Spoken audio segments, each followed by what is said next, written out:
नमस्कार। आज हम कहानी सुनेंगे सिद्धार्थ गौतम की। एक ऐसे इंसान जो पैदा तो हुए थे हर तरह की शान शौकत में, लेकिन जिनकी जिंदगी ने एक ऐसा मोड़ लिया कि उसने इतिहास ही बदल दिया। ये कहानी है एक राजकुमार के परिव्राजक बनने की। तो सबसे बड़ा सवाल यही उठता है कि आखिर कोई स्वर्ग जैसी जिंदगी क्यों छोड़ देगा, है ना?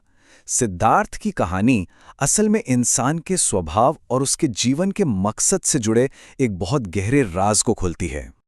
तो चलिए कहानी की शुरुआत से शुरू करते हैं। पहला हिस्सा, एक भावी राजकुमार।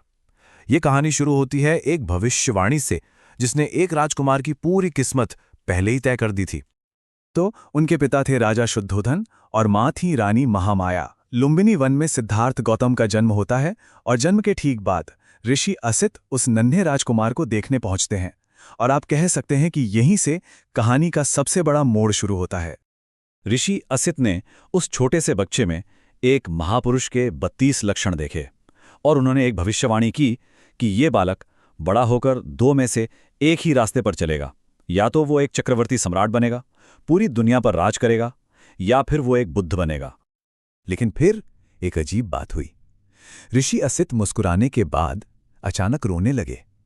जब राजा ने वजह पूछी तो उन्होंने कहा, मैं इसलिए रो रहा हूं क्योंकि जब ये बालक बुद्ध बनकर दुनिया में धर्म की स्थापना करेगा तब मैं उसे देखने के लिए जिंदा नहीं रहूंगा। मतलब ये दिखाता है कि सिद्धार्थ की वो भविष्यवाणी कितनी बड़ी, कितनी महत्वपूर्ण थी। दूसरा भाग है सोने का पिंजरा। चलिए अब देखते हैं कि कैसे सिद्धार्थ का बचपन बीता और कैसे उनके पिता ने उस भविष्यवाणी को गलत साबित करने की हर मुमकिन कोशिश की। राजा शुद्धोधन को बस एक ही डर था कि कहीं उनका बेटा आध्यात्मिक रास्ता न चुन ले। इसलिए उन्होंने सिद्धार्थ को दुनिया के दुखों से बचाने के लिए 3 आलीशान महल बनवा दिए, हर मौसम के लिए एक अलग महल। ये कह सकते हैं एक खूबसूरत जेल थी जो सिर्फ उस भविष्यवाणी को टालने के लिए बनाई गई थी। हाँ, एक राजकुमार के तौर पर सिद्धार्थ को हर तरह की शिक्षा दी गई। वेद, उपनिषद, फिलॉसफी और यहां तक कि सैन्य कला और तीरंदाजी भी। उन्होंने अलार कलाम जैसे बड़े गुरुओं से ध्यान की कला भी सीखी। मतलब वो राजपाट और आध्यात्म दोनों के लिए तैयार हो रहे थे। जब वो सिर्फ 16 साल के थे, उनकी शादी उनकी चचेरी बहन यशोधरा से हुई, जो अपनी खूबसूरती और नरम दिल के लिए जानी जाती थी। और इसी के साथ उनकी जिंदगी में वो गहरे रिश्ते बने जिन्हें एक दिन उन्हें पीछे छोड़ना था। तीसरा भाग, असंतोष के बीज। लेकिन सब कुछ इतना परफेक्ट होने के बावजूद जल्द ही इस परफेक्शन में दरारें पड़ने लगीं। ऐसा तब हुआ जब सिद्धार्थ उन सच्चाइयों का सामना करने लगे जिन्हें उनसे छिपाकर रखा जा रहा था। एक बार हल जोतने का एक त्योहार था। वहां सिद्धार्थ ने मेहनत करते किसानों को देखा, थककर हाँफते बैलों को देखा और हल के नीचे आते केंचुओं को देखा। और ये सब देखकर वो बहुत ज्यादा दुखी हो गए। ये पहली बार था जब उनकी गहरी हमदर्दी सामने आई और इसने उन्हें दुनिया के तौर तरीकों पर सवाल उठाने पर मजबूर कर दिया। एक और किस्सा है, जब उन्हें शिकार पर चलने के लिए कहा गया तो उन्होंने साफ मना कर दिया।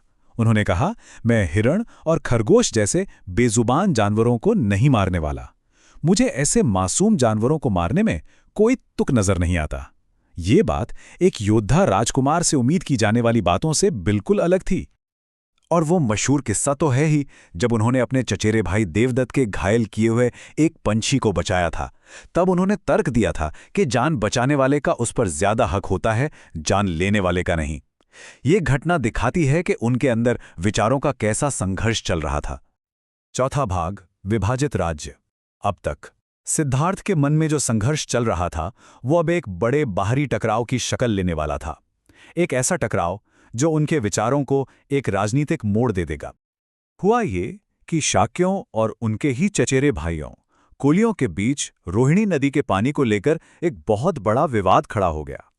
मामला इतना बिगड़ गया कि दोनों राज्य युद्ध की दहलीज पर आ खड़े हुए। और यहां पर दो बिल्कुल अलग सोच आमने सामने आ गईं। एक तरफ थे शाक्य सेनापति, जिनका मानना था कि युद्ध ही एकमात्र रास्ता है और यही एक योद्धा का धर्म है। और दूसरी तरफ थे सिद्धार्थ, जिनका कहना था कि अपने ही रिश्तेदारों से लड़ना बेवकूफ़ी है और इस मसले को शांति से सुलझाया जाना चाहिए।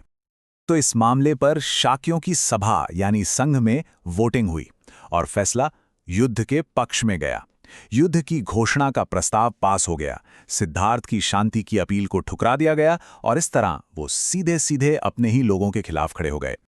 5वां भाग, महाभिनिष्क्रमण। अब कहानी अपने सबसे अहम मोड़ पर आ पहुंचती है। एक ऐसा मोड़ जहां सिद्धार्थ को एक नामुमकिन सा लगने वाला फैसला लेना था। संघ की मर्जी के खिलाफ जाने पर सिद्धार्थ के सामने 3 शर्तें रखी गईं। पहला, या तो वो सेना में शामिल होकर युद्ध लड़ें। दूसरा, वो अपने परिवार की जमीन जब्त होने और उनके सामाजिक बहिष्कार के लिए राजी हो जाएं। या फिर तीसरा, वो मौत या देश निकाले की सजा कबूल करें। इस पर सिद्धार्थ ने संघ के सामने साफ साफ कह दिया, मैं ऐसे किसी भी खूनी काम का हिस्सा बनने को तैयार नहीं हूं। मैं मरना मंजूर कर लूंगा। ये चचेरे भाइयों के बीच की लड़ाई है, ये भाइयों के बीच की लड़ाई है। उन्होंने अपनी अंतरात्मा की आवाज को एक राजकुमार के फर्ज से ऊपर रखा और इस तरह उन्होंने परिव्राजक बनने यानी सब कुछ त्याग देने का रास्ता चुना। उन्होंने संघ को बता दिया कि वो देश निकाला चुन रहे हैं। उन्होंने बहुत मुश्किल से अपने दुखी माता पिता से इजाजत ली। फिर रात में उन्होंने अपनी सोती हुई पत्नी यशोधरा और बेटे राहुल को आखिरी बार देखा और आधी रात को अपने सारथी छन्ना और घोड़े कंथक के साथ महल से हमेशा के लिए निकल पड़े।